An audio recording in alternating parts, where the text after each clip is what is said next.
So good evening all. Welcome to the program IRIA Kerala PG case presentation series. Today the topic is ring enhancing lesions in brain.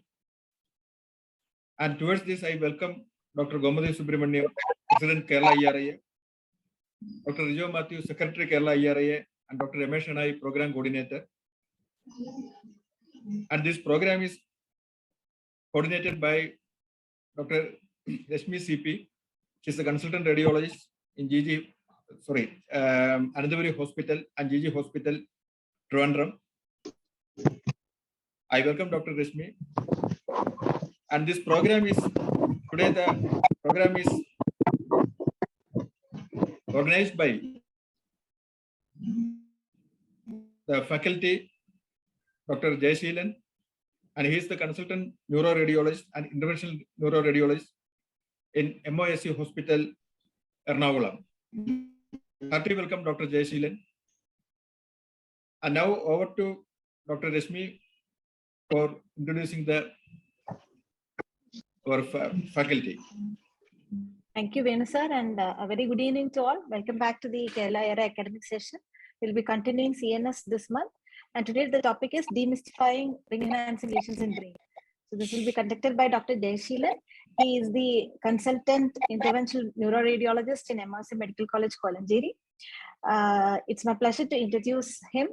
He's completed his MD and DM in neuroimaging and interventional neuroradiology from the prestigious All India Institute of Medical Science, New Delhi. His expertise include neuro, gastro, chest, and head and neck imaging. He does all the vascular as well as non-vascular interventions, and is actually an expert in that. Before joining MSc Medical College, he was working in MIMS, and also in Medical Trust Kochi. He is a consistent rank holder in almost all the exams that he has attempted, including the MD and the DM AIMS entrance examination. And he has a lot of publications. It's very difficult to list because it's a big list. And he has actually participated and presented in various international as well as national conferences, including RSNA and ECR. So welcome, Dr. Jayasheelan. Welcome to the academic session. Today, we have two residents from MOSU Medical College, final-year MD residents, Dr. Nimia and Dr. Elizabeth. Both of you can introduce yourself, and then we can start the session. Thank you, Dr. Rashmi, for this nice introduction. So, first of all, I would like to thank IRIA Kerala Academic Program for inviting me for this lecture series. So, as a topic today is on ring enhancing lesions. So, we will be covering around 6 to 7 cases. If time permits, maybe 1 or 2 cases we can add on. And since MRI is the primary imaging modalities in the differential diagnosis of ring enhancing lesions, we will be covering mostly the imaging features and how to approach in the differential diagnosis of ring enhancing lesion based on MRI. And in between, we will try to add on some CT findings also. So now I will be sharing my screen. So we have our 2 PGs, both are in final year now, Dr. Nimia and Elizabeth. So one of you can start with this case. So the history is, the child is a 5-year-old. He had headache for 1 week duration and fever for 3 days. And all of a sudden the child had a GTCS and become unconscious and referred to hospital for further investigation. So this MRI was done under G. So Nimia, you can start. Okay. So the provided images to me shows an altered signal intensity lesion involving the right frontal and parietal regions, which appears heterogeneous hypointense on T1 and heterogeneously hyperintense on T2 with a well-defined margin, and the hypointense remain T2. There is significance surrounding hyperintensities on T2 and T1 images seen. Likely could be edema. It appears to involve the deep gray matters of the lesion. However, its epicenter appears to be located within the white matter. There is significant mass effect noted in the form of effacement of the regional sulci and sulcal spaces. There is a significant midline shift onto the left side, opposite side, with subthalassian herniation. The mass effect is also noted in the form of partial effacement of the ventricular horns, the frontal horn and the body of the lateral ventricle on the right side. So basically, Perimeter. T2, flare, and T1 images. Okay. Based on this three sequence, what do you think of this lesion? Since it's a space occupying lesion with a significant mass effect and edema, as the history was given as a child with fever and acute infective presentation. I would think about a infective like a abscess likewise, acute presentation. So what sequence you want to see next? Next, diffusion sequence is possible. Okay, where you want to see the diffusion? Like my primary thought process goes for a abscess likewise. So if it is a pyogenic abscess likewise, it will have a central diffusion restriction. Okay. So to look for that, I wanted a diffusion sequence. Can you describe diffusion? Okay, the lesion shows central diffusion restriction.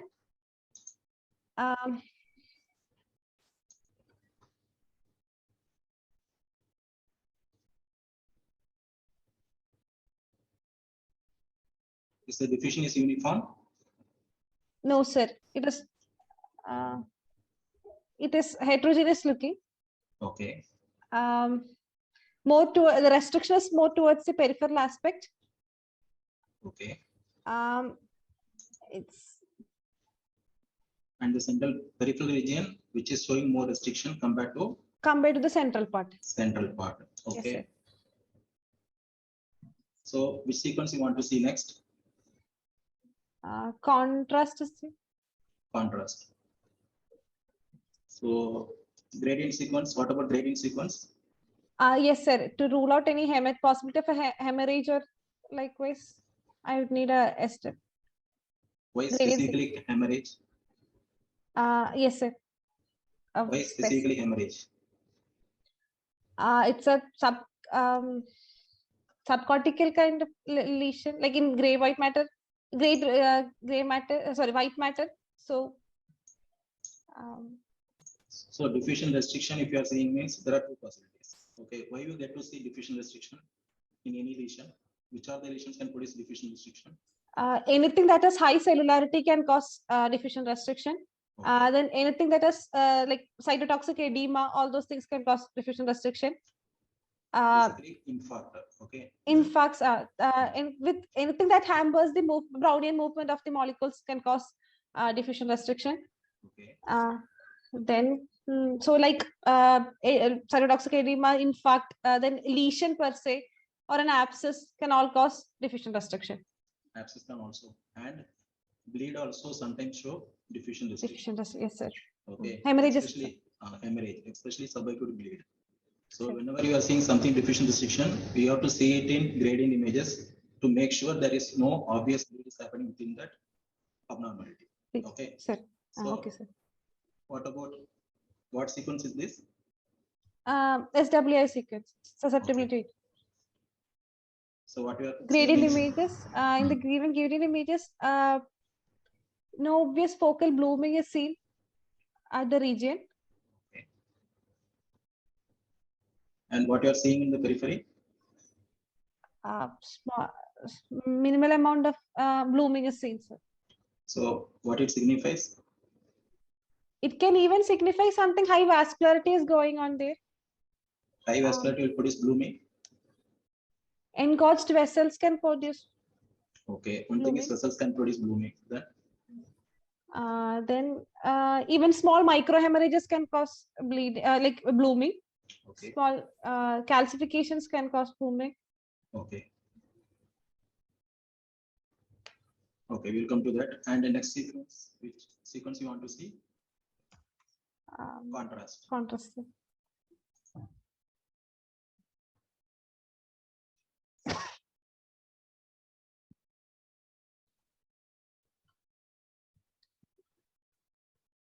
Okay, can you describe? There is thick and smooth peripheral enhancement of the ring enhancement of the lesion C. It appears to be multi-loculated lesion.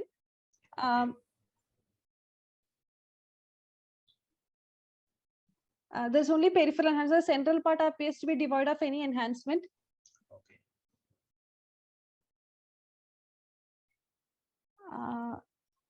In the given images, no obvious other lesions could be identified.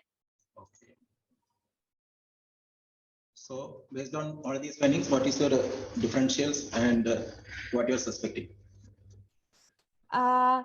In view of the given provided history, and there is there is T2 hyperintensity with a central diffusion restriction and ring enhancement. My primary imaging differential would be of pyogenic abscess. Okay. So what is the typical imaging features of an pyogenic abscess in plain MRI, T1 and T2? T1 will be hypointense, T2 it will be hyperintense, flare also hyperintense. See, you have two components. Okay. So here basically you are dealing with the ring enhancing lesion. Sure. Okay. So it has a ring and there is a central core.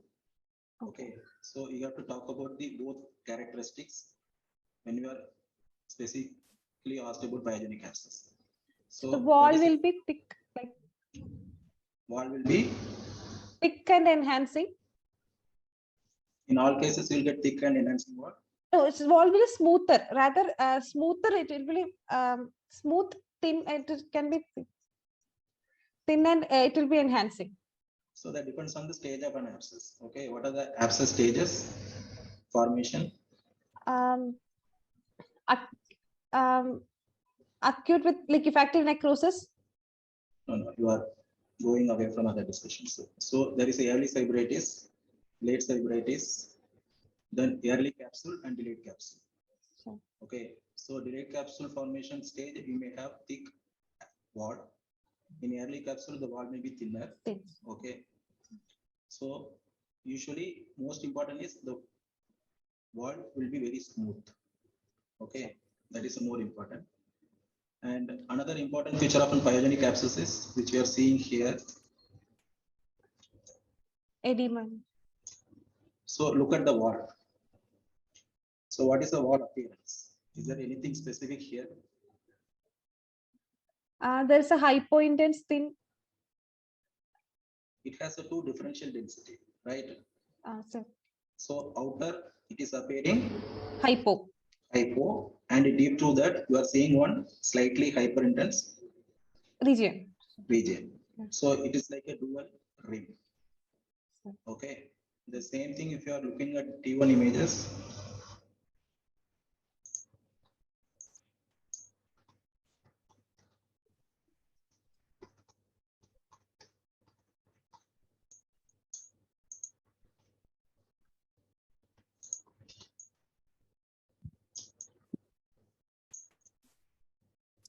See, now how the rim is, what are the lesion?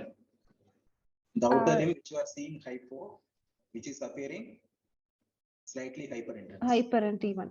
Okay. Yes.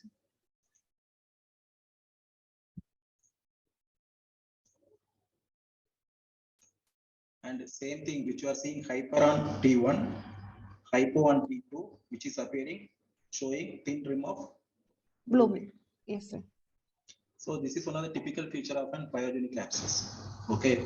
So basically what happens is when the pyogenic abscess develops, this outer rim signifies the host defense mechanism against the developing abscess. Okay. So there will be a lot of macrophages will be deposited in the outer area. They have a lot of paramagnetic substance. So they will produce this T1 and T2 shortening, resulting in hyperintense T1 rim The same area will appear hypointense on T2, T2. and it produces the thin uniform peripheral blooming.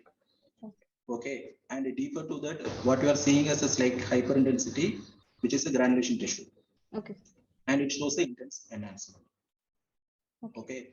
So when you find the lesions which is having T1 hyperintensity in periphery, almost always you have to think of Pyogenic. infective Pathology. Okay, it can be pyogenic, it can be tubercular, it can be fungal, or any infection. Any infection will have some kind of T1 hyperintensity in the periphery. Okay. Okay. And when you are seeing this T1 hyperintensity, always go back and see the SW images. If there is any frank hemorrhage, okay. If frank hemorrhage is there, you cannot use this sign. Okay. Yes, sir. Okay. Here it is very smooth. Okay. T1 hyperintensity along the periphery. Okay. Sir.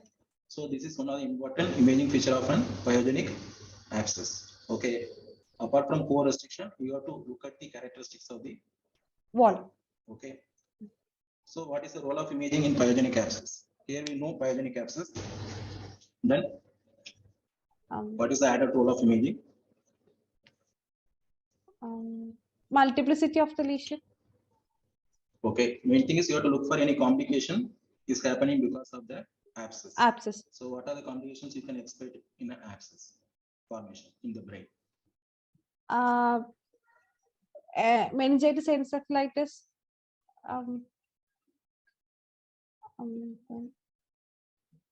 One thing is Ventriculitis. If it is ruptures Yes. into the ventricular system, it can cause ventriculitis, and Ventriculitis. long-standing even can cause hydrocephalus. okay. So Then- main thing is you have to see whether there is any associated secondary features like rupture into the ventricles. So what is the typical imaging feature of ventriculitis? There will be small nodular enhancing focus along the walls of the ventricle, along the ependymal line. And more important is you will see the dependent debris which are Dependent showing debris in the posterior horn. posterior horns which are showing restricted diffusion, and wall may show enhancement. Enhanced. So that we have to see. Then what else? Then any mass effect herniations. Okay. So here there is a significant mass effect is there, and there is a subpalsic herniation and some minimal descending herniation also. Here suprasellar cistern is getting partially effaced. Effaced. Okay. So when the herniation happens, what complication can happen? Hydrocephalus can set up. Okay. Then brainstem compression can happen. Okay. Then more important. Sorry, sir. More important.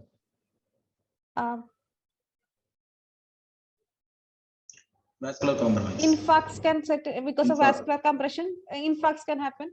Okay, so there is a subpalsic herniation. It happens means it will cause ACH-tertiary infarct. So uncle means it will cause a PCH-tertiary infarct. Okay, if there is a brainstem is herniating down, your basilar artery may go for Occlusion. So these complications also you have to mention. Okay. Okay, sir. So what is the other role? One thing is to look for complications. Then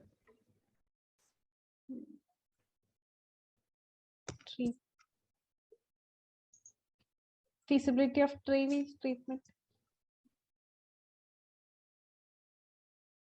Then type of abscess can you tell based on imaging?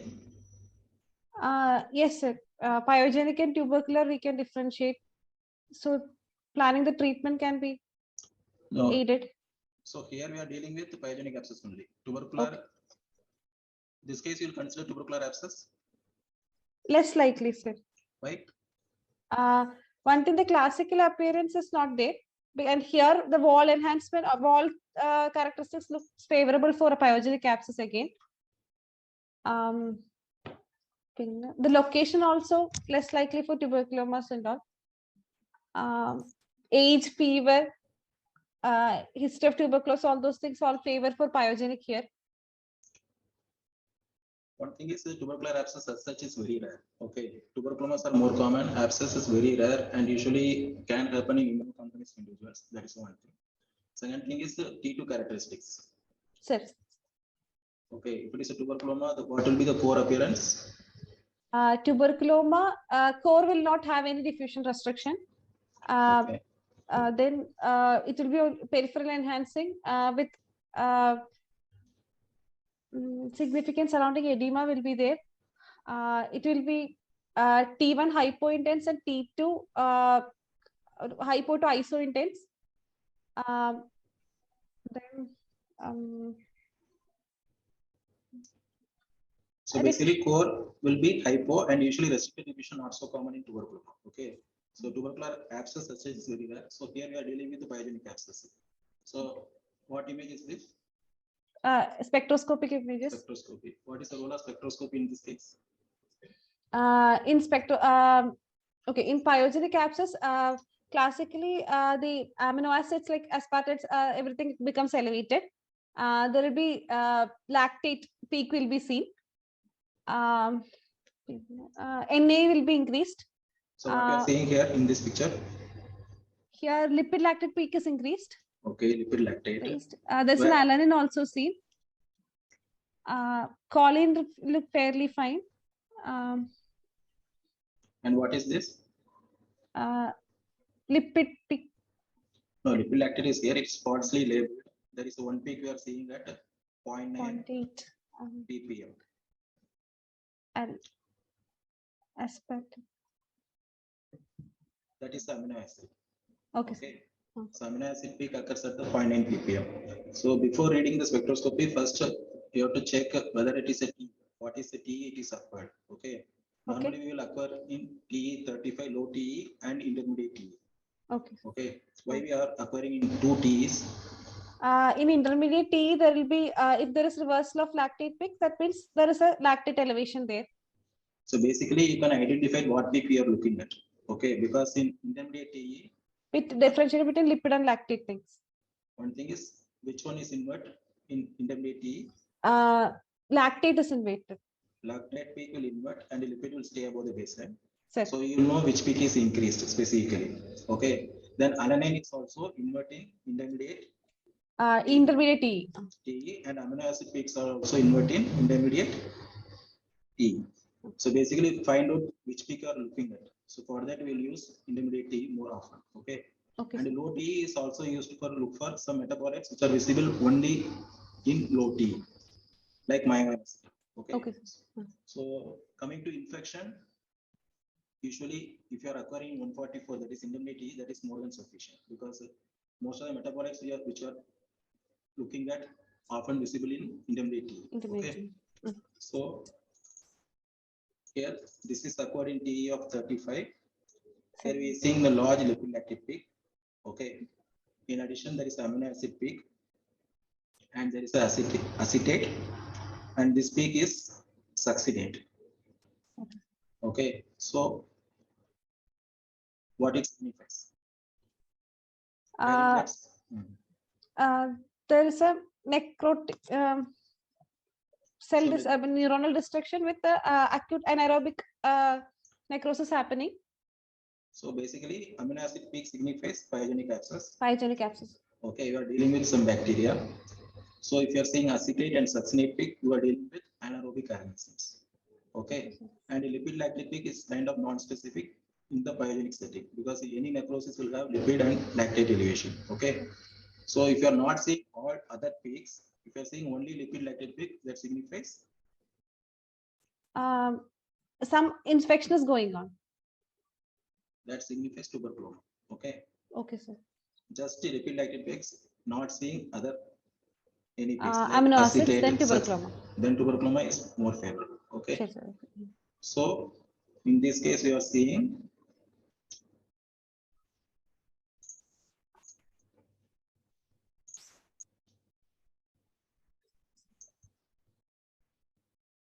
this is TE acquired in 35. There is a lipid lactate, amino acid, as well as succinate and acetate peaks. Okay. Okay, sir.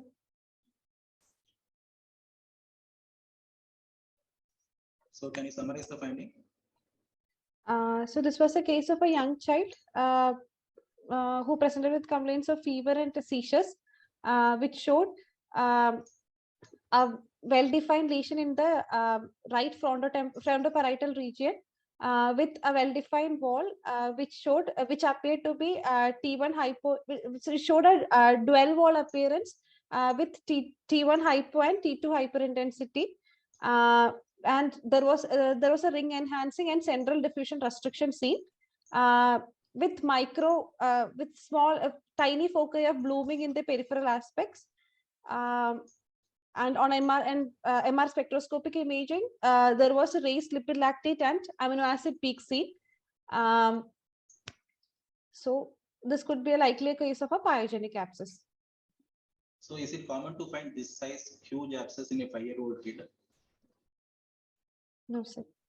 We are not frequently seeing, no? It is very one of the rare findings. So I have put 2 images. This is axial SWA and also coronal T2 sections. Can you tell me the etiology for why this child developed abscess in brain? There is a definite imaging findings and a diagnostic tool is there in both these images. Apart from abscess, anything abnormal in these images?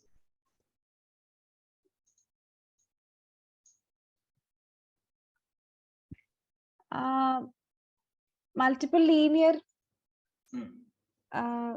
areas of blooming within the like centrum somaveal region on the other side. Okay. So what are these?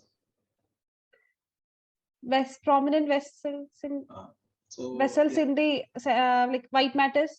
Okay. Um, So what are these vessels? Artery, vein? it appears to be small in caliber. Could be venous channels. Not could be. It is venous channels only because SWA is based on what? It is sensitive to deoxyhemoglobin. Okay. So deoxyhemoglobin is maximally seen in venous side, not Venous in the arterial channels. side. So they will appear Um, hypointense. Okay. hypointense. Signal loss will be more in the Venous. deoxyhemoglobin. So compared to normal cases, here you are seeing the excessive venous channels are visible. Okay, almost all medullary veins you are seeing in this image. Sure. Okay, and in coronal this section, what you are seeing? Anything abnormal outside the brain?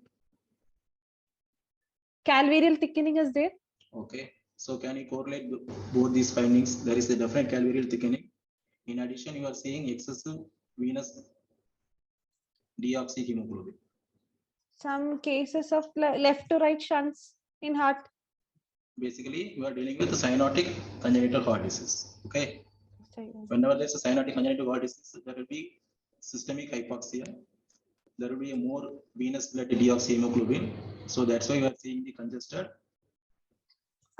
venous system. I mean, prominent venous system in the brain. System. Almost you are seeing all medullary veins. You can see the normal medullary vein anatomy. Normal medullary vein will be coursing like this only. Okay, you are seeing the entire medullary veins. In addition, calvarium is going for thickening because of hypoxia-induced hematopoiesis. So marrow is hyperactive here. So basically, you are dealing with the case of congenital cyanotic heart disease with the secondary brain abscess formation. Brain abscess, which is pyogenic, and based on the MR spectroscopy, it is anaerobic organism. Okay, bacteria.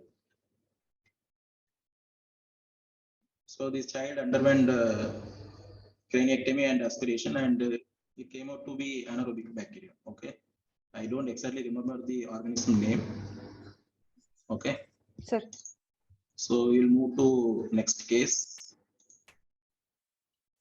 This is a companion case. So Nimia, you can just rapidly go through this case.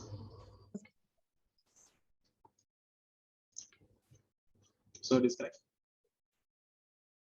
So I'm seeing the same images. Nothing has changed.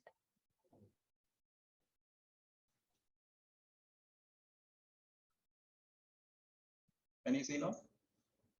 No, sir.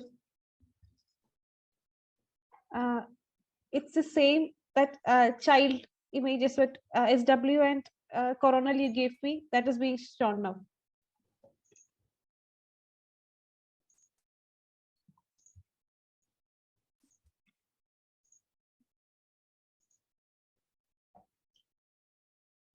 No?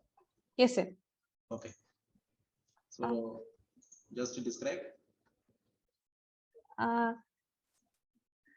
T2 axial sections of a again child who shows a altered signal intensity in the left frontal region with significant surrounding edema, and there is again a T2 hypointense wall for this region. It shows central diffusion restriction There is significant edema with mass effect onto the with mass effect seen in the form of midline shift onto the opposite side.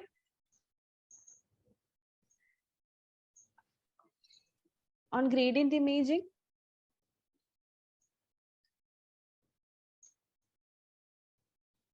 few tiny foci of blooming was and linear blooming was noted along the walls towards the lateral aspect. So basically, it is matching all the findings which you have seen in the other case. Okay. So here the location is in the left Frontal region. frontal region. Okay.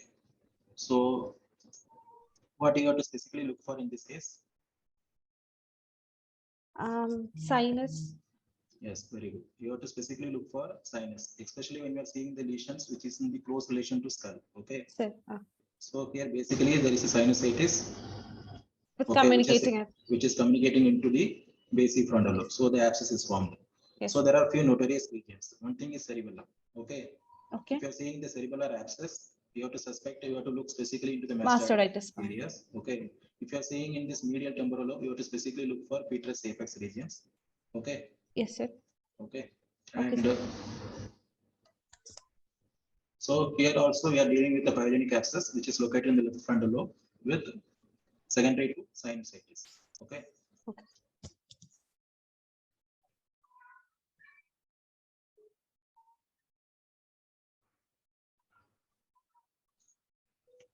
So again, in MR spectroscopy, from the center of the lesion, what is the finding?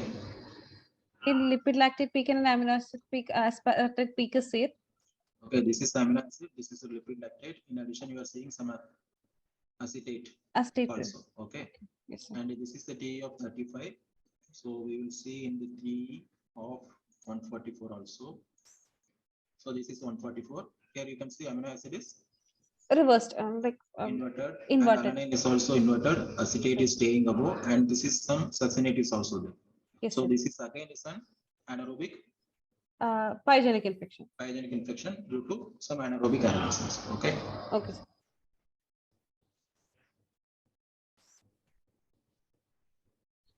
So next case, I think Elizabeth, you can. Oh, okay, sir.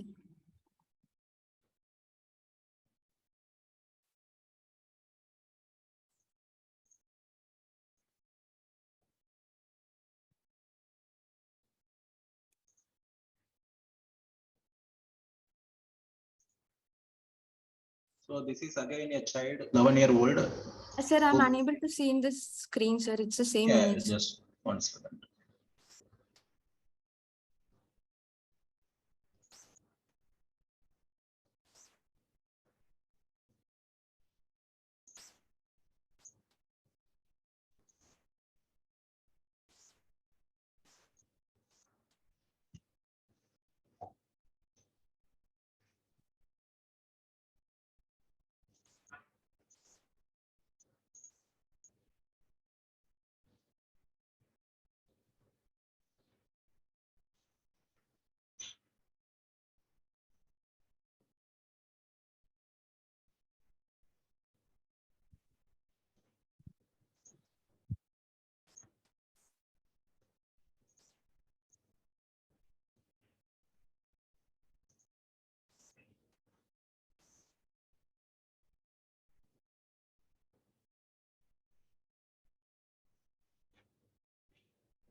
This is a 50-year-old male presented again with some altered mental status, and he had neck rigidity also. So these are the CT scan images. We can start speaking. I'm provided with plain CT axial section images of a 58-year-old female. On plain CT images, there is dilation of bilateral lateral ventricle seen with dilation of the third ventricle. The fourth ventricle appears to be normal in caliber.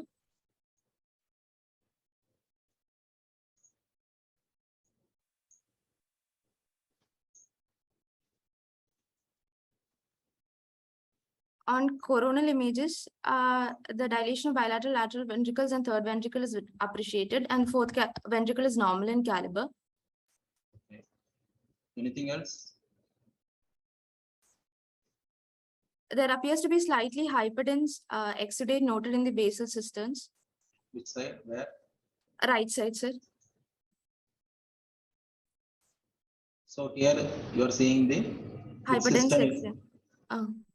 Which cistern is this? What cistern? The ambient cistern, sir. Ambient cistern. Can you appreciate the ambient cistern here? No, sir, it's a face, sir. So it is kind of effaced, or it is filled with the something hyperdense. Hyperdense. Okay. Okay. So Okay. left ambient cistern is kind of effaced, with you are seeing mild Dilation of ventricles, sir. lateral ventricles. So history is Altered mental status, sir. altered mental status with have neck rigidity also. Okay, sir. So here you are suspecting what pathology? Case as there is neck rigidity and there is hyperdense basal exudate seen, possibility of TB meningitis, sir. So next you want to do which Sir, investigation? MRI, sir. MRI. Okay.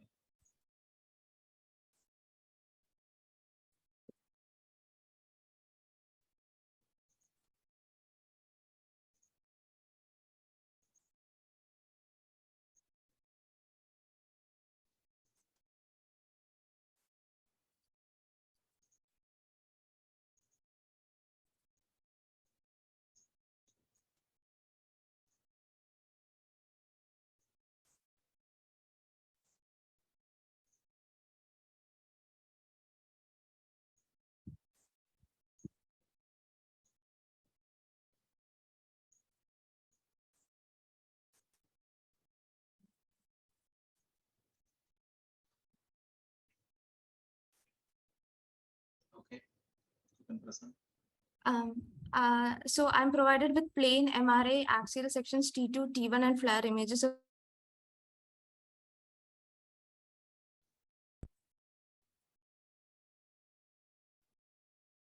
Hello. on T2 weighted images. There appears to be an altered signal intensity noted in the right midbrain involving the tectal region. On T2 weighted images, there appears to be the lesion appears to be centrally hyperintense with a hypointense rim. On T1 weighted images, the lesion appears to be iso-intense. And on flare, there is no suppression seen.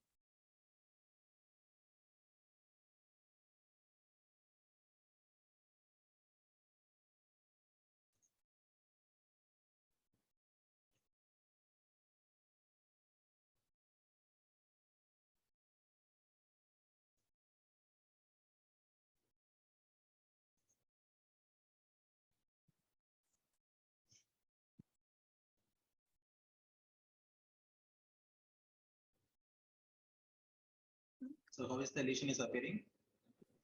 On T2, the lesion is appearing hyperintense with somewhat hypointense rim, sir. It is not that hyperintense, na? It is kind of so hyperintense means you'll what? Is it fluid signal? It's mixed iso to hyperintense. So it is not a fluid signal. Okay, it's No, like true, sir. hypointensity. Okay. Okay, sir. And what sequence you want to see next? Sir, diffusion, sir. Diffusion.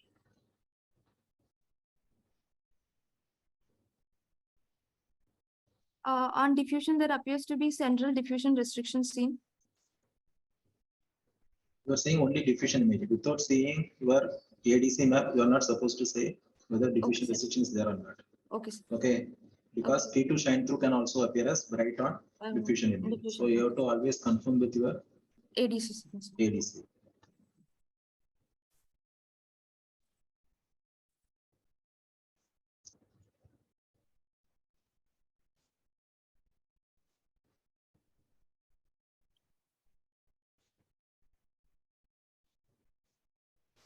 So there is some amount of restricted diffusion is there. Okay. Yes, sir.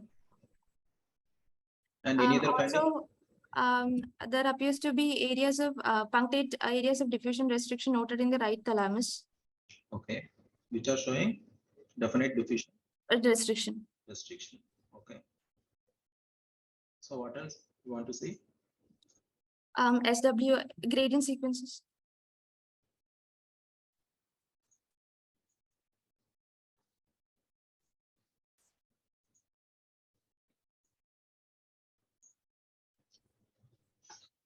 So anything in SWA? So there's no blooming seen, sir. So there is no evidence of hemorrhage. Okay. Okay, sir. Then next sequence, Contrast, sir. contrast.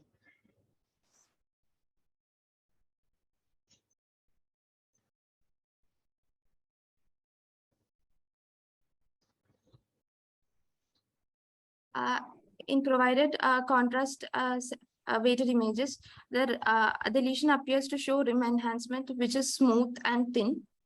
Okay. There also appears to be some enhancement noted along the dorsal midbrain, Okay. which is seen extending along the tentorium as well. So what you call these enhancements? Leptomeningeal enhancements. So basically there is a leptomeningeal component in addition to your parenchyma Parenchymal lesions, sir. lesion. Okay. And enhancement is also seen on the Cerebral folia as well. cerebral Cerebral folia. folias. And you are telling about some lesion in the thalamus also, no? Yes, sir. So is there any abnormality here?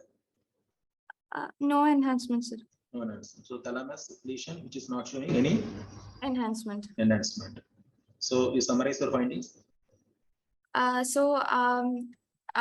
From the given MRI images, there is a T2 heterogeneous intense lesion, which shows peripheral smooth enhancement, adjacent leptomeningeal enhancement, and there is also appears to be diffusion restriction noted in the right thalamus as well. So what will be your differential?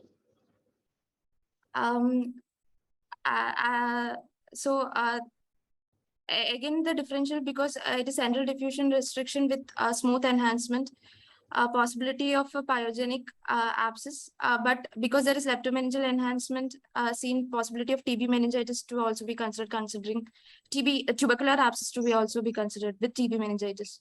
What about the thalamic lesions? Thalamic lesions may be due to infarcts caused by TB vasculitis because of the exudates noted in the basal system. Okay, very good. So basically you are seeing the exudates around the midbrain. So the main circumfollicular branches will come here and main thalamic perforators are also considered.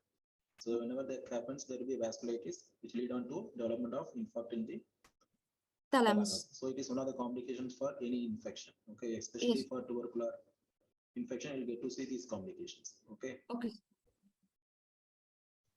So how this case differs from the previous case, which I have seen? One, there is a leptomeningeal enhancement is seen, vasculitis is seen.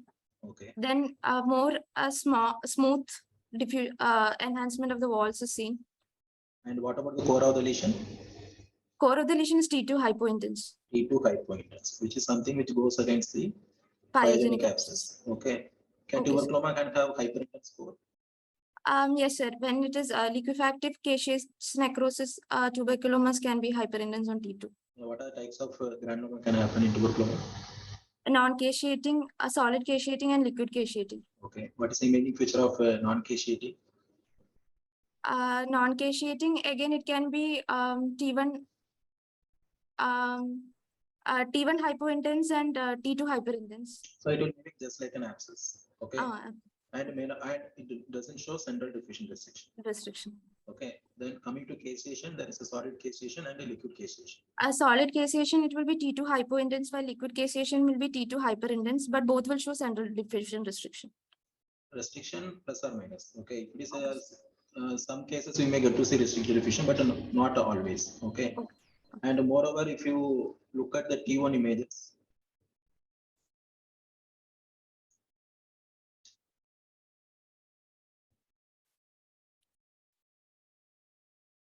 can you appreciate the lesion in this image? One hypointense rim is seen. You are hardly appreciating the lesion in T1. T1. So this happens characteristically with the tuberculomas. Okay. Okay, tuberculoma sometimes may not find in the plain T1 images. Okay, sir.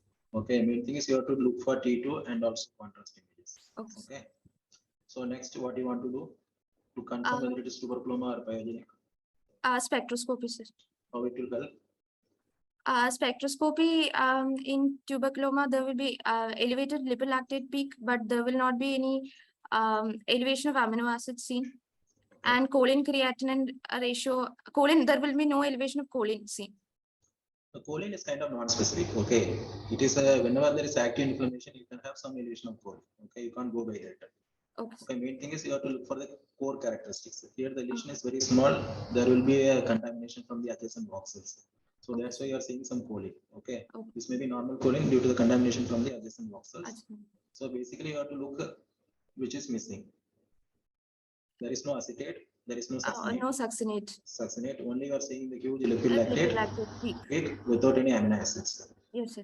Okay, it will points towards Tuberculous. tuberculoma. So basically, it is a case of tectal plate tuberculoma with secondary electromagnetic dissemination and vasculitic infarct in the left thalamus. Okay. With added hydrocephalus due to obstruction to the third ventricle. Yes. Okay. So we'll move on to next case.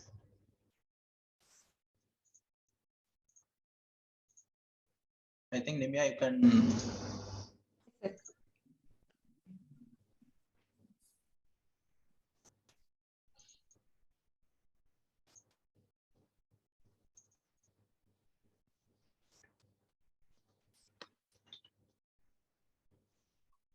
So again, there is a third patient is also an adult.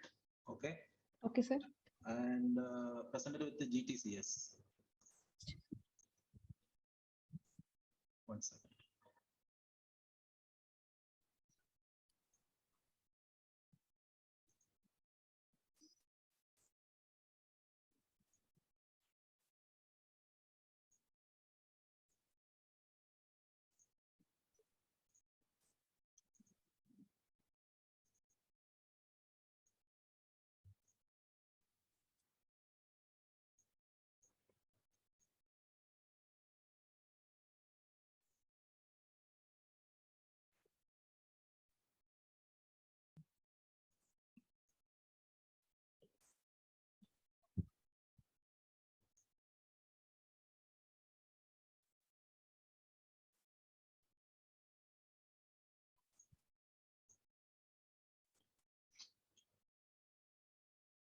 So these are the CT. Can you see the scan? So the left, the axial section is not completely seen. Now it's fine. Okay, I'm provided with a CT plain CT axial sections of a adult female, which shows multiple hypodense lesions with a hyperdense rim noted involving the left occipital and left frontoparietal regions. It appears to be well defined and significant mass effect is noted in the form of near total effacement of the ipsilateral sulcal spaces is seen. There is significant white matter hypodensity seen, could be likely due to edema. Mass effect is also seen in the form of effacement of the ipsilateral frontal horn of the lateral ventricle. So can you be more specific about the lesion? The lesion appears to have a thin wall with a partial thickening in the anterior aspect. The anterior aspect, where it is thickened, appears to be lightly hyperdense. Could be an added component of hemorrhage could be there in the wall. The lesion in the posterior, in the left occipital region also appears to have a hyperdense region in the anterior and the lateral aspect. So based on CT, what are your differential diagnosis? Multiple cystic lesions with peripheral hyperdensity could be hemorrhage. So since there are multiple lesions, my first differential will go in an elderly female. It could be some metastatic lesions. Okay. Then cystic metastatic lesions. Then Can it be infection? this much clear cystic fluid. It could be an abscess formation also. What is against an abscess here?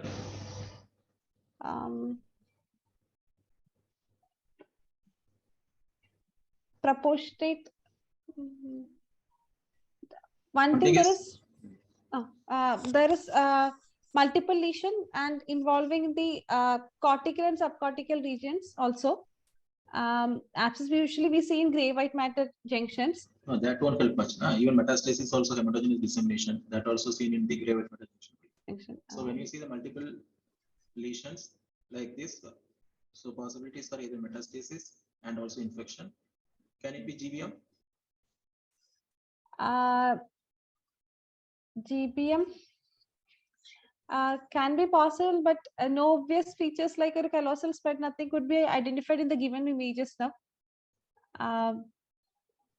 GBMs are usually single lesions. No, most usually solid kind of lesions. This is a cystic appearing lesion here. No, not necessarily. It is a GBM can be necrotic also. Okay, so the imaging appearance is not a criteria to say, but one thing is GBM often focal lesions, single lesions. Okay, but multicentric GBM can happen, but usually there will be a connecting white matter edema. Okay, that will be there. So multicentric, multifocal GBM also possible, but they are not so common. Okay, whenever you are seeing multiple lesions in CT, you can always say either it is metastasis or it could be some infection. Since the wall is somewhat asymmetrically thickened, which infection you can suspect? Because abscess, pyogenic abscess will have the smooth wall. Yes, okay, here wall is, you yourself said maybe hemorrhage. Yes, okay, sir. so which Then infection can fungal have? infections can be a possibility. Yes. So fungal. Yes. So if at all infection, you have to think the possibility of Fungal infection. fungal infection. Okay. Okay. So next investigation, you have to MRI. MRI. Sir.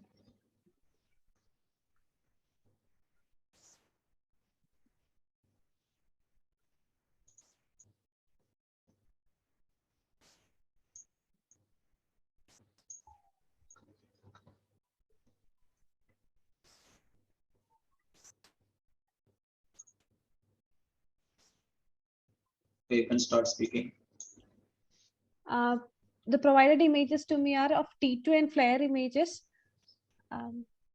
Flare images of the same patient, which shows T1 is not completely seen for me. The left side is missing. Now? Not yet, sir. The left cerebral hemisphere is covered. Okay, something wrong. Okay, you can just two screens you can tell. Okay. Okay. The given images to me is axial sections of T2 and flare images of the same patient, which shows an altered signal intensity lesion involving the left occipital region, which appears hyper intense on T1, which and doesn't show any suppression on flare imaging. Okay.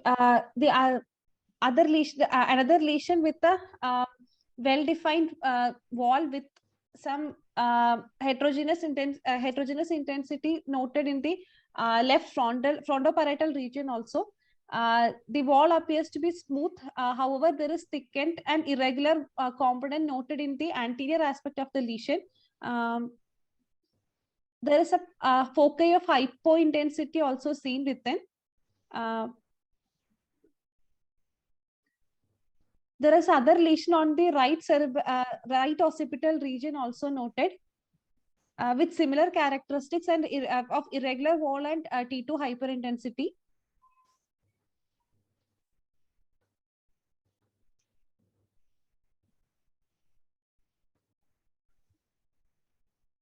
On T1 imaging also, the lesion appears to be hyper intense with the wall appearing hypointense.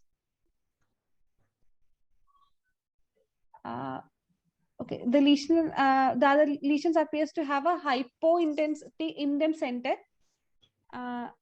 So basically, there is a differential signal you are seeing in the T1-weighted images. Now the lesions showing central hyperintensity, other lesions are appearing hypointense. But otherwise, most of the lesions are hyperintense on T2 with peripheral, some solid areas. Solid Okay. areas, yes, sir. So now we want to see Gradient image, gradient. diffusion restriction, diffusion images.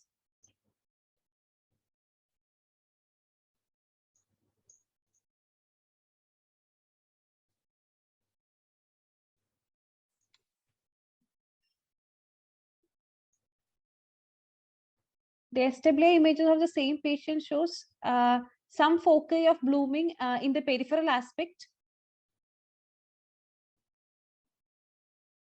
In both the lesions, there are foci of blooming seen.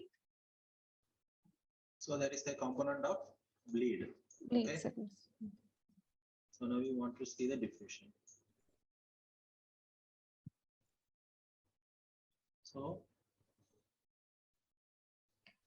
there is foci of diffusion hyperintensity, which appears to have, yes, there appears to have corresponding restriction seen in the wall of the lesion.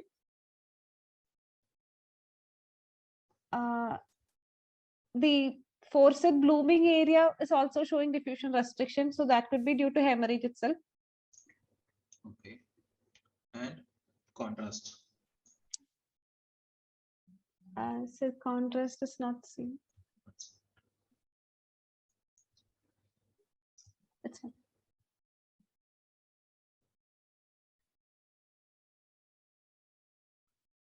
The lesion appears to be ring enhancing. There are other multiple lesions also seen. The wall of the enhancement appears to be irregular and thickened. So basically, compared to last case, what are the findings which are different from last case? Okay, here the wall appears to be very much irregular. Okay. Though a complete ring, it appears to be very much irregular. There are multiple lesions seen involving both the hemispheres of the brain. Okay. Significant mass effect and edema is there. Okay. And what about diffusion?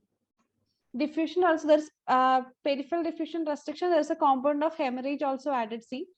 Okay. There is no central diffusion restriction. No, sir. There's no central. Okay.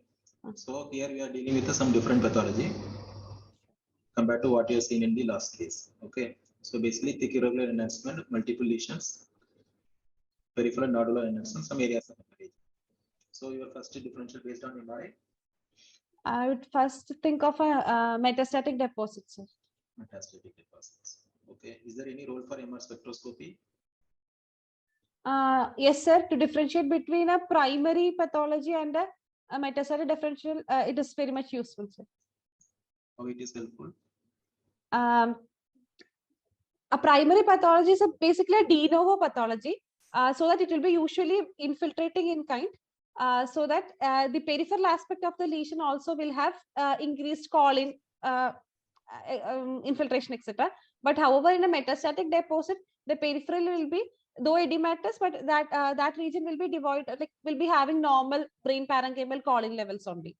So basically, you want to differentiate GBM from multiple GBM from metastatic deposit. So in this case, you are not seeing not much edema, and lesions are separate and they are not contiguous. So GBM is less likely.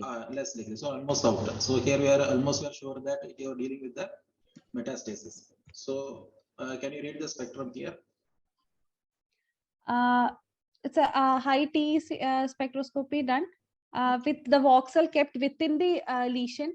Okay, here there is a raised NA with a reverse lipid lactate peak. Okay. Can you get normally NA peak within a metastatic lesion?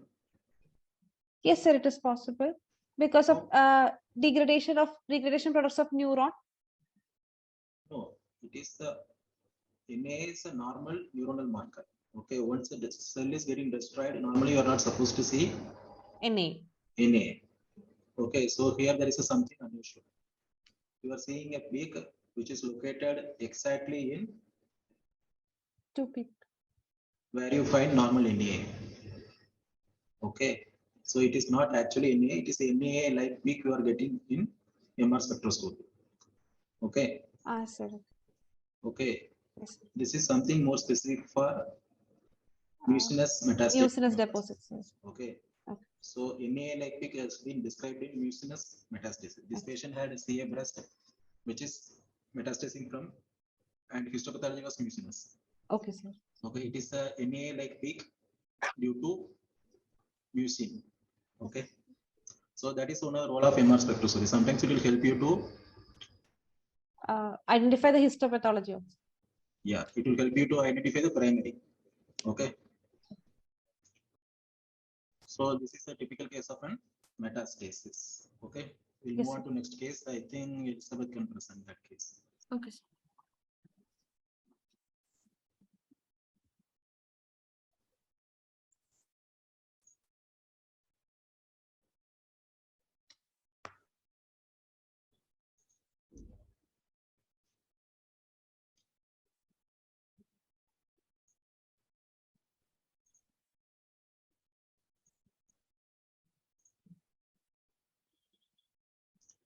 Can you see? Yes, sir.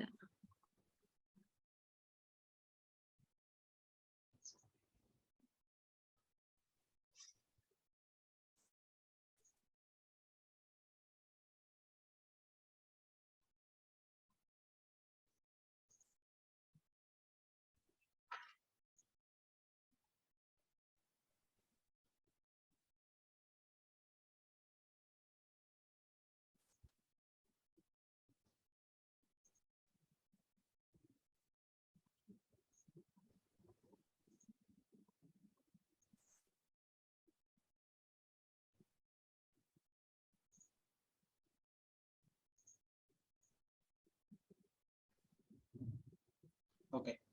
Okay. Sir. I'm provided with. This is a 46-year-old male who presented with a single episode of tonic-clonic seizure. Okay, sir. Okay.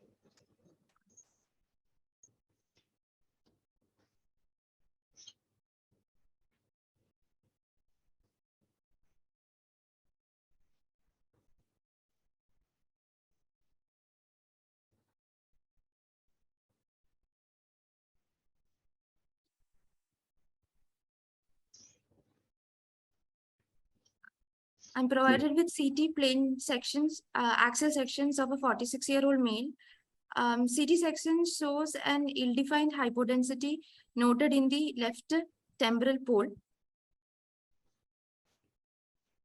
There are some areas of hyperdensity noted within.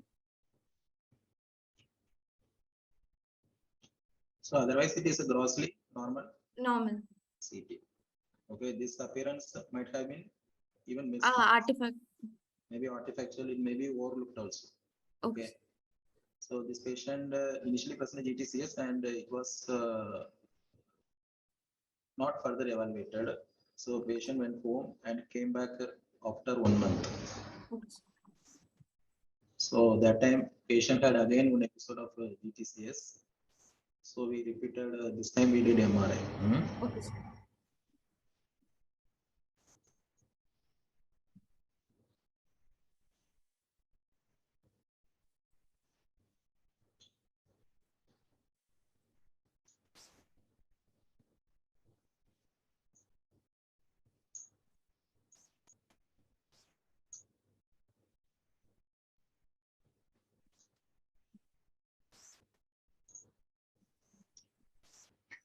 Can you see the MR images?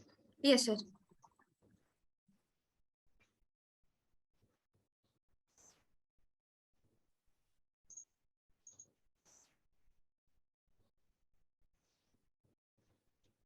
You can start speaking. Okay, sir. I'm provided with T1 and T2 axial images of the same patient. Is it T1? Sorry, sir. Flat. Okay. Sorry. On T2 weighted images, there appears to be the lesion appears to be heterogeneously hyperdense with some areas of hyperintensity and some areas of hypointensity noted. There is a relatively well-defined hypointense rim noted, and there is adjacent perilesional edema seen. There is no suppression on flare. T1 weighted images show a hypointense lesion with a relatively hyperintense rim seen. And what is appearance on T2? It is more heterogeneous. Heterogeneous appearance, sir. Heterogeneous Hypointense and hyperintense areas. Sir. Okay, there are few areas which are appearing more brighter compared to larger part of the lesion, which is appearing Hypointense. relatively hypointense, and a few dark spots are also you are seeing. Okay, so what do you want to see next? Diffusion restriction and Okay, so I will show you SW grading. images. Oops. On gradient sequences, there are multifocal areas of blooming seen within the lesion, predominantly along the peripheral aspect, suggestive of hemorrhage. Okay. Then what else apart from hemorrhage? There appears to be interrupted wall seen. Okay. Peripherally, you are seeing one hypointense rim which appears to be Interrupted. Okay. Then is the blooming appear like a punctate hemorrhage or something else?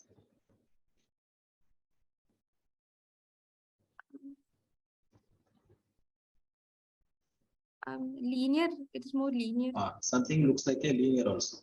Okay. So linear means you are dealing There's some walls.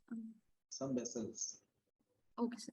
Okay, so not just bleed, sometimes a slow flow vascular channels can also produces blooming due to some slow, means there will be deoxyhemoglobin that will appear hypointense on various images. Okay, so what it signifies? There is a new angiogenesis. So there is some angiogenesis happening. Okay, so to want to confirm whether the new angiogenesis is happening or not, which sequence you have to see next? Perfusion. One thing is perfusion. Second, you can see contrast. Okay. Okay. So basically, you are suspecting some slow flow vascular channels, right? Yes, sir.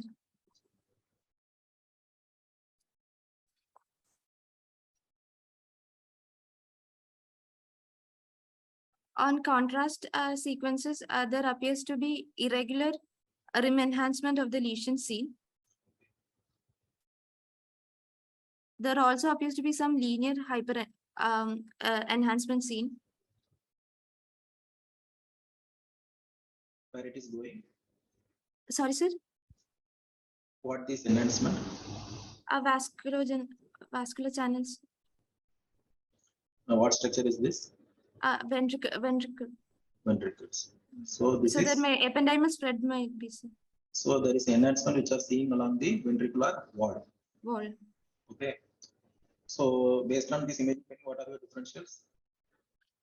So there is a solitary lesion which is showing irregular wall enhancement, interrupted margin on SWI, and foci of blooming.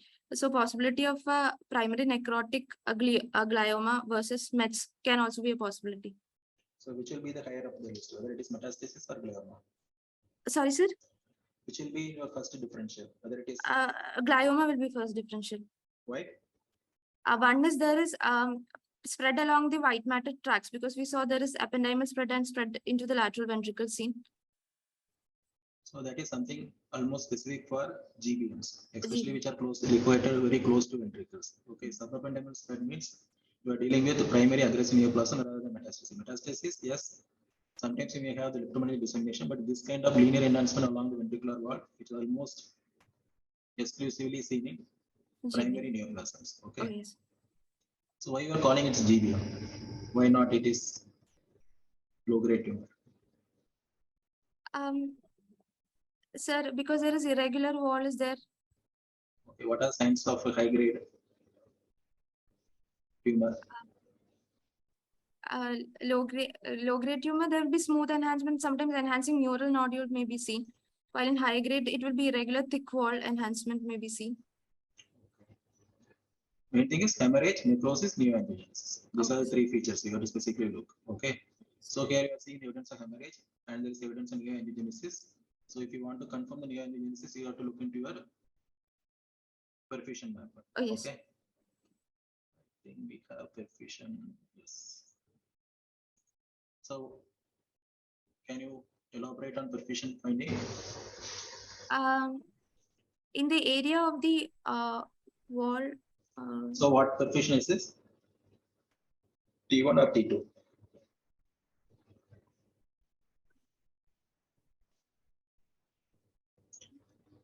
You can see the screen now. Yes, sir.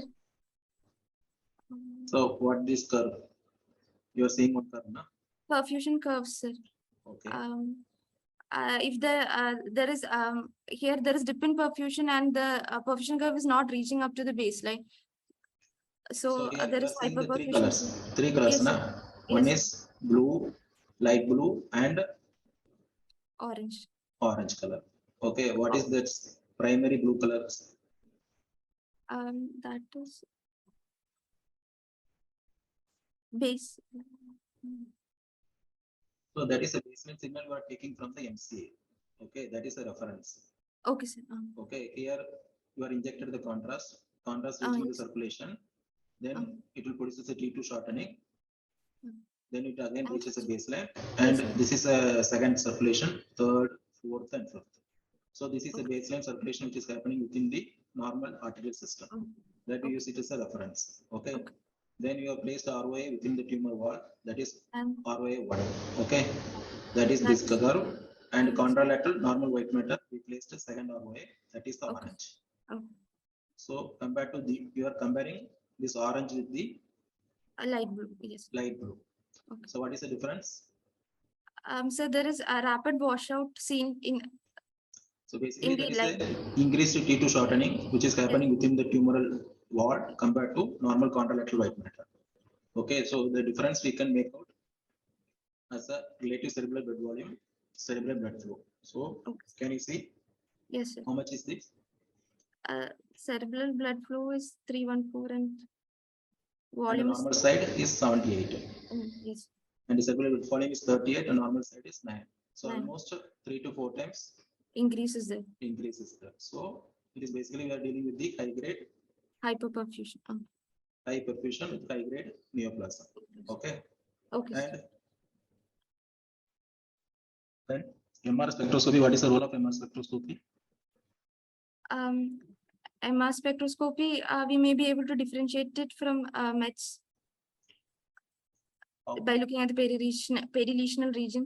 Okay, one thing is perilesional region. Okay, here we have ependymal spread. Okay, so you are almost sure that you are dealing with primary GBM rather than metastatic deposit. And moreover, you have seen the CT which was done just 1 month ago. Okay, sir. Okay, this much rapid growth can happen only with the GBM, Yes, not with metastatic deposit. Metastatic usually takes some time, maybe 2-3 months. But Okay. GBM is a one lesion, can be very aggressive. So even within the 2 weeks, you can see a tumor of 1 centimeter becoming 5-6 centimeter also. Okay. Sir. Okay.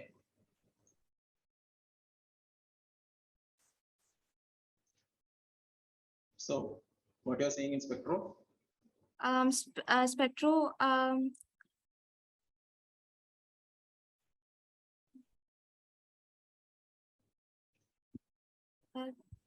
There is decrease in Na and We have to see the voxel. it is taken in from the wall of the lesion.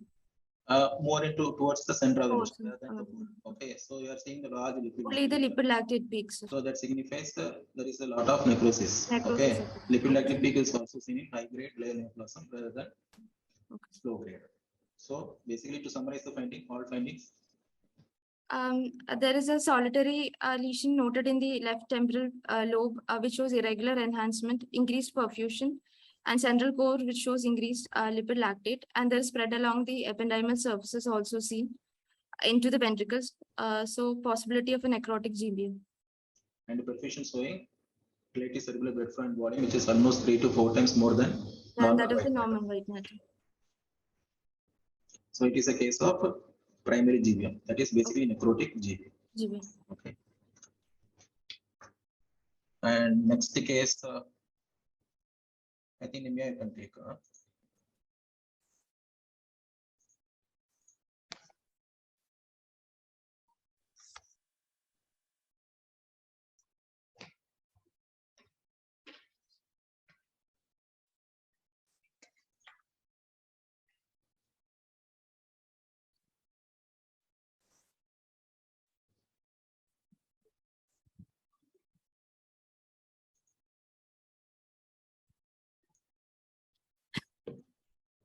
This again is a young 12-year-old boy presented with a single episode of GTCS. Okay, sir. 12-year-old boy presented with a single episode of GTCS. Can you see the image? Yes, sir, I can.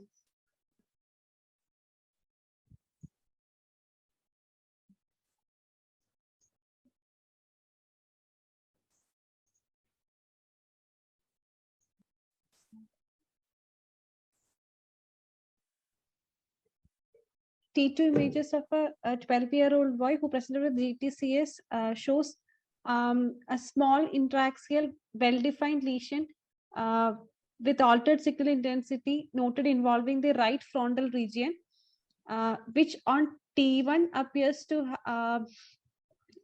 be hypointense with a peripheral hyperintense rim with a central hypointensity and a small tiny nodular hyperintense focus within, which are on T2 imaging appears to have the peripheral aspect to be hypointense with hyperintense center and the nodule appearing hypointense.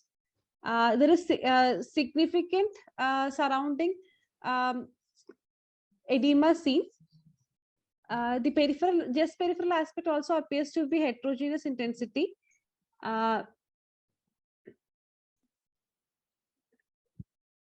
On flare imaging, there is no suppression of this surrounding part, so it could be edema.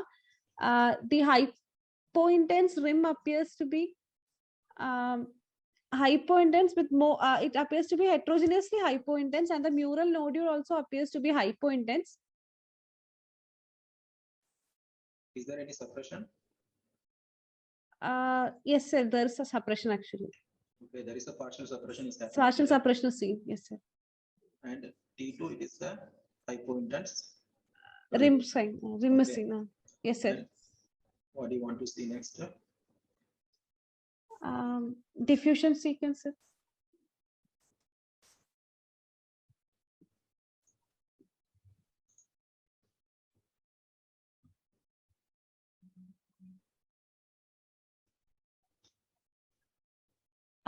The area where it had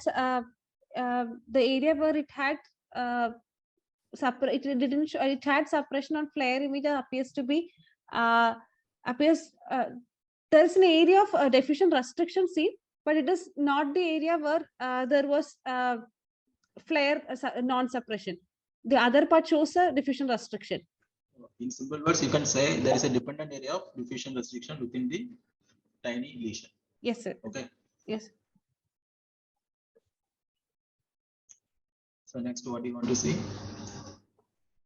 To look for any bleed or thing, I'll Bleed. go for a susceptible.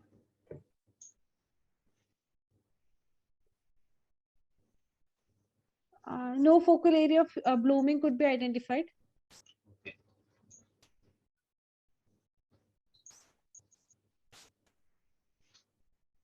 In post-contrast imaging,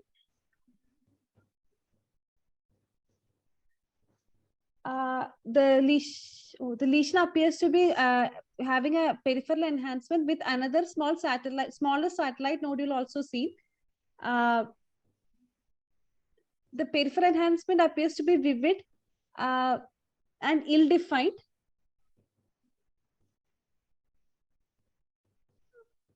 There is actually sweepage of the contrast into the peripheral aspect seen. Okay. So you have seen all images. So based on these findings, what is your differential diagnosis? My first differential, I'll think about a infective, like a Cysticercosis could be a possibility. First thing is it is infection. Why it is infection? Because there's an enhancing wall with dependent diffusion restriction, central diffusion restriction, and there is a nodular thing seen within the lesion. So that will come next. First, infection means central diffusion restriction. There is a wall which is appearing T2 hypointense. T2 hypointense. So that we discussed in first case. Yes, sir. There's a paramagnetic substances which will produce a T2 hypointensity in the wall. Okay. So it is looks more like an infection. Yes, sir. And then comes your pathology. Okay. Okay. So can it be tuberculoma? No, sir, because it has a central diffusion restriction here. Okay, tuberculoma central diffusion restriction is not so common. Less Okay. likely, yes, sir. And what about signal? Sorry, sir. Signal characteristic? Here the here it appeared to be T1. There was a the T2. There was a well-defined hypointense rim. But in in tuberculoma, it can be T2 will be hyper usually. Wall of the lesions doesn't help much in differentials. We are talking about the core of the lesion. Okay, tuberculoma specifically. Okay, tuberculoma there will not be central diffusion restriction, but Okay, here we then- are having a central diffusion restriction, specifically dependent. Hmm. Then tuberculoma only the wall will have the restriction part. Now talk about central. Central, how it will be in T2? T2 it will be hypointense. Okay. T2 will be hypointense, yes, sir. So here it is kind of bright, with Hyper, very good signal, and partially it is getting suppressed on flare images. Yes, sir. Okay, which does not happen in tuberculoma. Tuberculoma. Okay, so that is totally against tuberculoma. Tuberculoma. Okay, then you are seeing multiple lesions. Okay. Yes, sir. So conglomerate lesions favors tuberculoma or NCC. Conglomerate lesions favors tuberculoma. And that was a old thought. Okay. So now recently we are seeing a lot of conglomerate, especially NCCs. Okay. So conglomerate lesions is not something specific for tuberculoma. Okay, sir. You can Sorry. see in NCC also. Okay. Yes, Then what is against tuberculoma here? There is sweepage of contrast to peripheral aspect. Okay. Then focal leptomeningeal disease. Okay, especially when the lesion is close to cortex. In the case of tuberculoma, often you get to see focal Associated leptomeningeal disease. leptomeningeal Okay, enhancement. leptomeningeal enhancement will be there. So meningeal enhancement, meningeal component will be there, Okay, which is sir. also missing in this case. Okay, Yeah. so there are a lot of findings which are against tuberculoma. One thing is central core Restriction and restriction. and T2 hyperintensity. Okay. So come to why we are calling it NCC. Is there anything specific to say NCC? There was a small mural, there was a nodule within the lesion scene. Okay. So you are seeing So- some eccentric Nodules. tiny nodule within the lesion, which is showing some enhancement also. Yes, sir. Okay. So that is almost diagnostic for Neurocystic. Cysticercosis. Okay. What are stages of Cysticercosis? 4 stages. Vesicular stage, where the vesicular, then colloid stage, granular stage, and calcified stage. Vesicular stage, basically the worm, the worm will be active and live. So the and the wall will be intact. So the antigens will not be spreading into the brain parenchyma much. So there will be reduced amount of inflammation seen. But in second stage, colloid stage, what happens? The worm dies, and so that the walls become leaky. So the inflammatory changes everywhere. The sweepage into the parenchyma is very significant and high.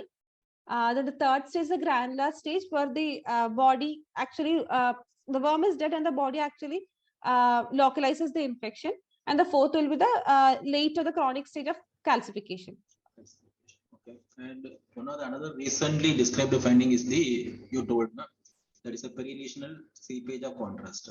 Okay. Which usually does not happen with the tuberculoma. So here you can see, apart from the rim enhancement, there is a smudging of contrast into the surrounding parenchyma. Yes, sir. Okay, this is almost helps to differentiate NCC from tuberculoma, but not with metastasis. Metastasis and GBM also can have these findings, but if you want to differentiate tuberculoma from NCC, you can use this side. Okay, so this is a typical case of NCC in which stage? Likely the second stage, the colloid Second, stage. colloid stage. Okay, so is there any role for MR spectroscopy?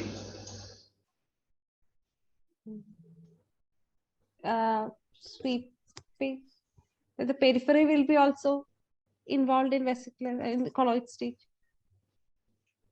MRS is not much helpful, especially. One thing is, if you have any confusion with the tuberculoma, MRS is definitely will help, because in MRS, in the case of NCC, you will get to see multiple peaks apart from lipid lactate.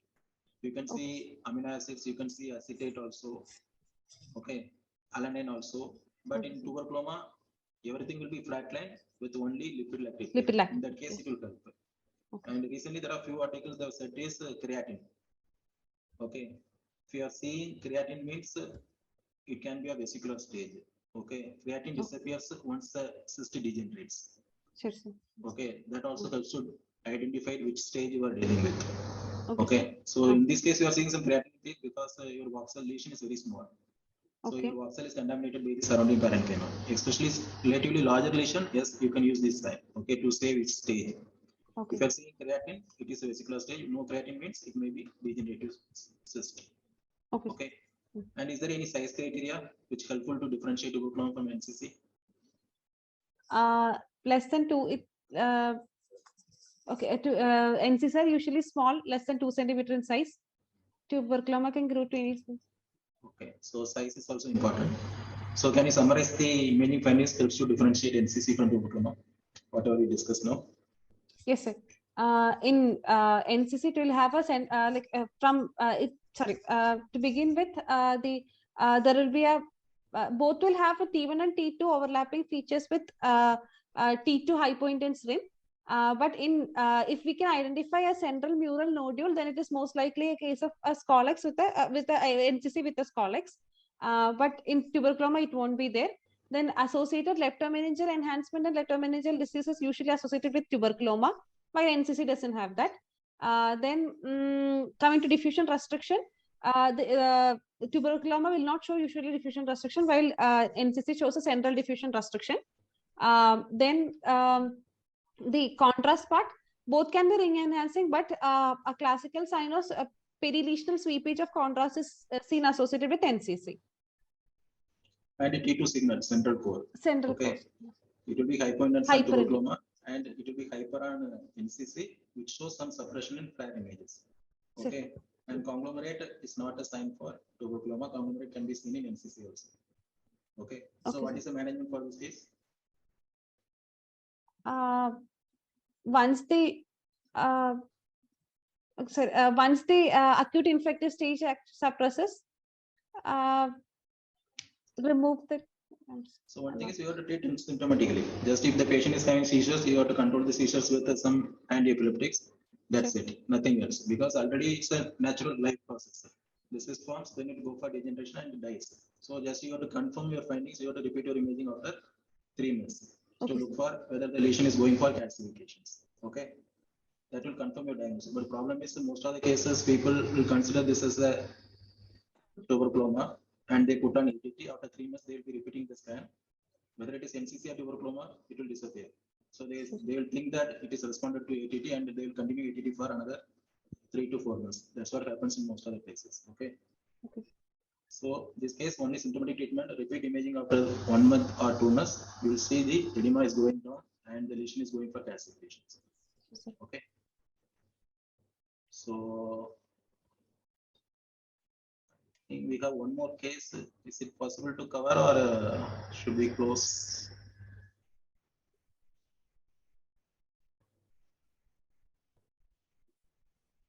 It's already. I can't hear you. Yeah, like without the discussion part, you can actually quickly show the case. Yeah, sure.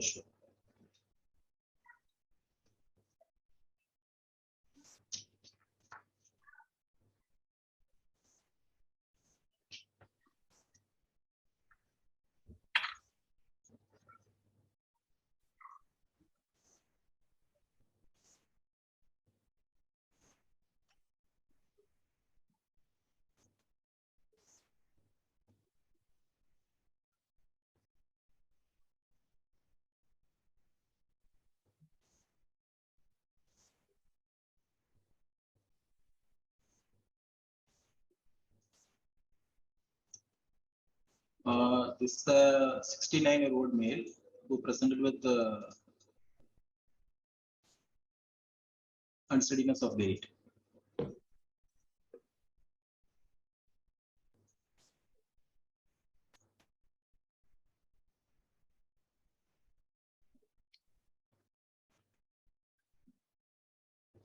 Anemia, you can take it.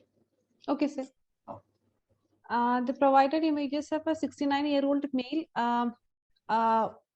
are axial T2 and flare images, which shows multiple hyperintense lesions seen involving the bilateral cerebral hemispheres in the white matter and deep gray matter, and also involving the brainstem and the cerebellar hemispheres also. The lesions appears to be varying in size.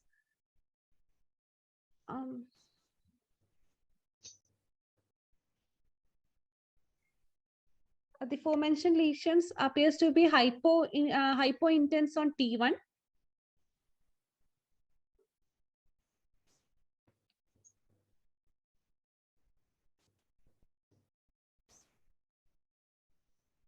Few focal tiny areas of blooming was noted, however, not corresponding to the aforementioned lesions.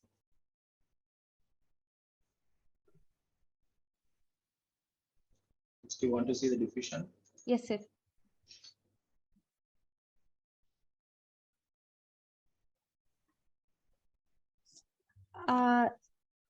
There is peripheral. Okay, this there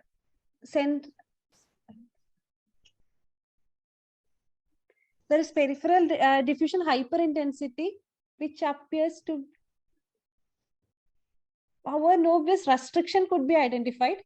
So there is some restriction as well. If you see here, this lesion, which is brighter and relatively darker. Yes, sir. Okay, sorry. Yes, sir. So there is some restriction. There is a peripheral diffusion restriction seen. Okay. So next, you want to see contrast? Yes, sir.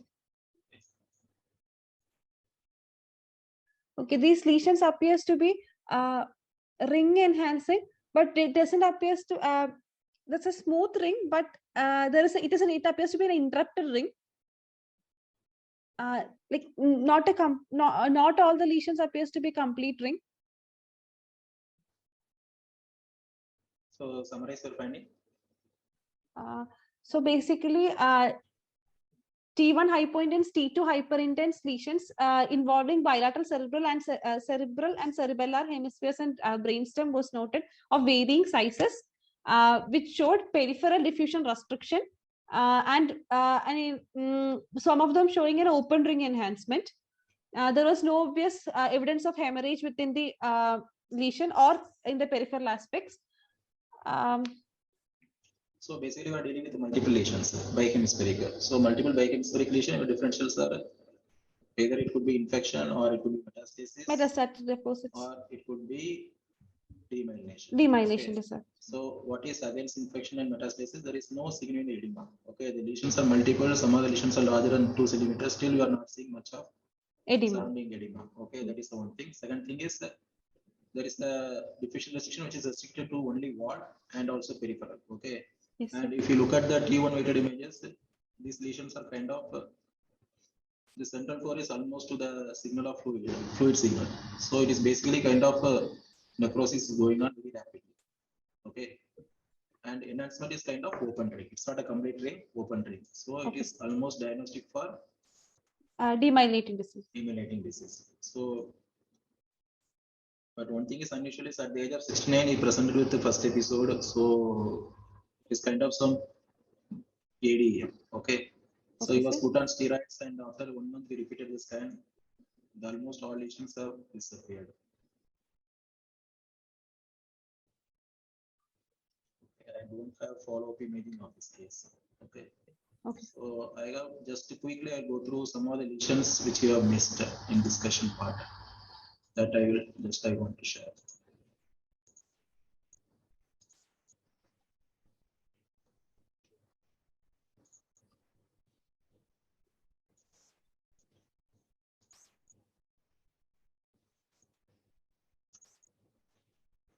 So basically, when you are seeing the ring enhancing lesions, the first and foremost thing is,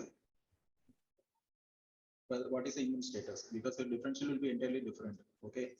If the patient is immunocompromised, multiple ring enhancing lesions, you will be suspecting infections. Okay, that is most often atypical infection like the toxoplasmosis and also cryptococcomus, mycobacterium, avium, histoplasmosis and all.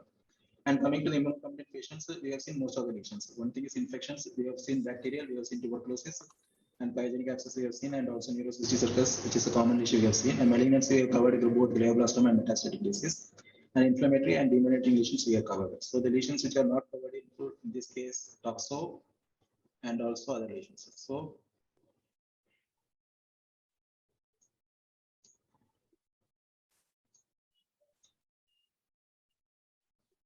So anemia, can you just quickly describe this lesion?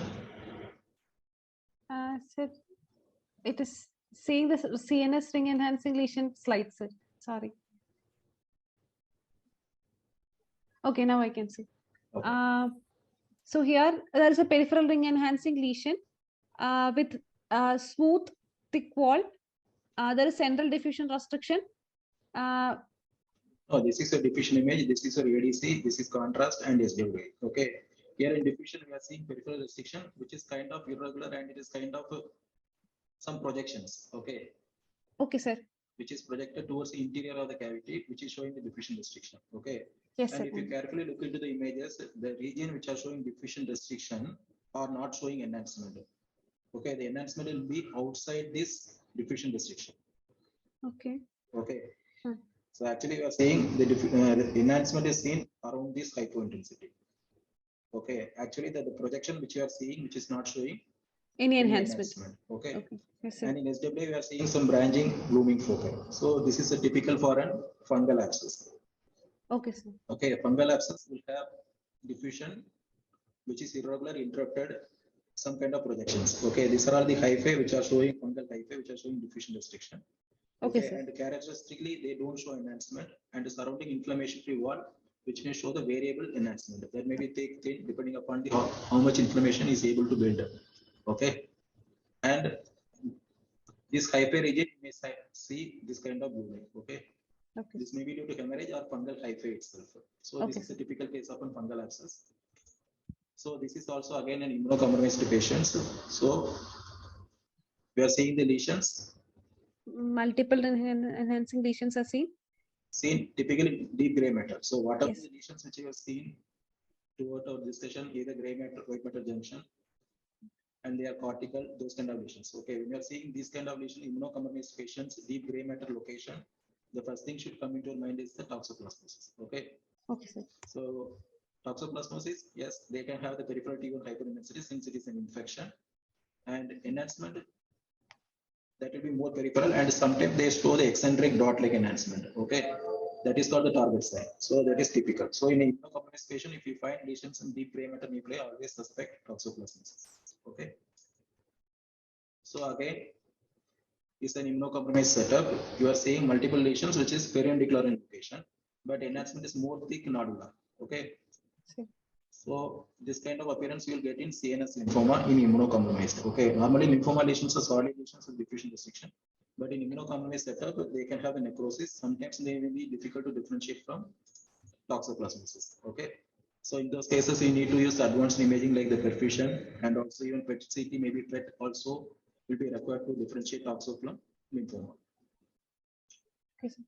So I think we have covered most of the ring-enhancing lesions. Yeah, that you have covered actually everything. Actually, it's very important for the practice in radiologists also, because like, most often we see such of ring enhancing lesions in our routine practice. So it was actually very useful session, and the residents also, they did very well. Thank you, Dr. Jay Sheelan, for this wonderful session, and thank you, residents also. You have actually done very well, and all the best for you. I mean, sir, any comments?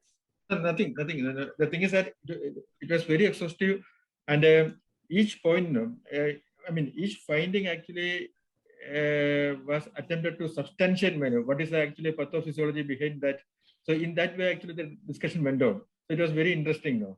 So actually, that should be the way you should present now. When you describe something in diffusion restriction, suppose there is diffusion restriction implying what? Suppose there is T1 hyperintensity or hypointensity implying what? Like that, when you describe the lesion, actually, along with that, you have to say, so what would be the underlying pathophysiology? In that way, it would be good. The discussion is good. And this is the way actually you should present in the exam also. Okay, thank you very much. Thank you, Dr. Jay Sheelan. Yeah. Thank you. Yeah, there are some questions in the question answer Yeah. section, but I think most of the thing was actually covered during the discussion itself. And one person has asked, please provide references for reading. If you can share the email, I can send him specifically. Okay. There are a few good Yeah. articles are there for ring enhancing lesions that I can share. Okay.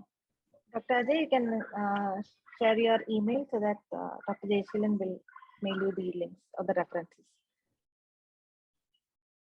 I think that's it. No further questions.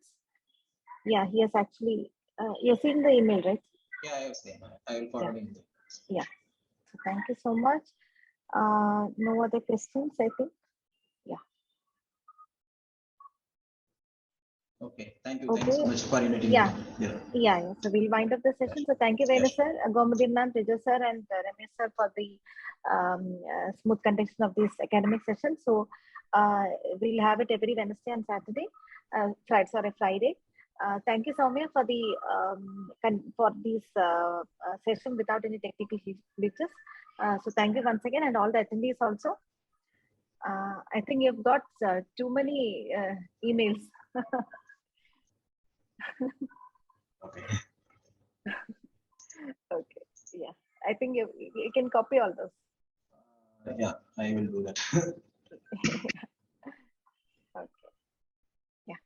And can you repeat difference between abscess and tuberculoma? I think we have actually told it, but someone want to hear it again. So main thing is when you are talking about ring enhancing lesion, you have to talk about the ring specifically and also central core.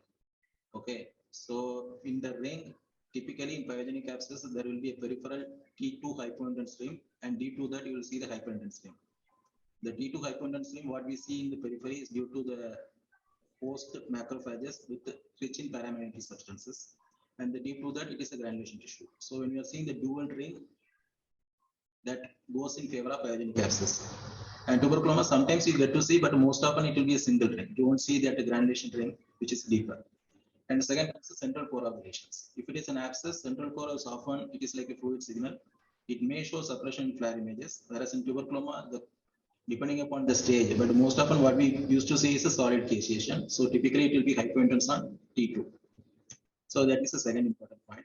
And third thing is diffusion restriction. So diffusion restriction as such is more common with pyogenic abscess. Tubercular abscess as is very rare. It is I hardly have seen in last 10 years, maybe 3 to 4 proven tubercular abscesses. So tubercular abscess is not so common. So if you are seeing central diffusion restriction, 2 rim on T2, so it is almost a diagnostic for pyogenic abscess. So then comes your advanced imaging, you can use MR spectroscopy. MR spectroscopy, the entire spectrum is entirely different. So in the case of pyogenic abscess, you have the lipid-lactate peak along with you have amino acids. Depending upon the organisms, you may get to see succinate or acetate, even adenine. But in the case of tuberculoma, the entire line will be flat except for lipid-lactate. So that way you will differentiate tuberculoma from pyogenic abscess. Okay, I think that's all. Okay, so some more mail IDs for you. I think Nimia, you can screenshot. I can't do that in this way. You can screenshot and later.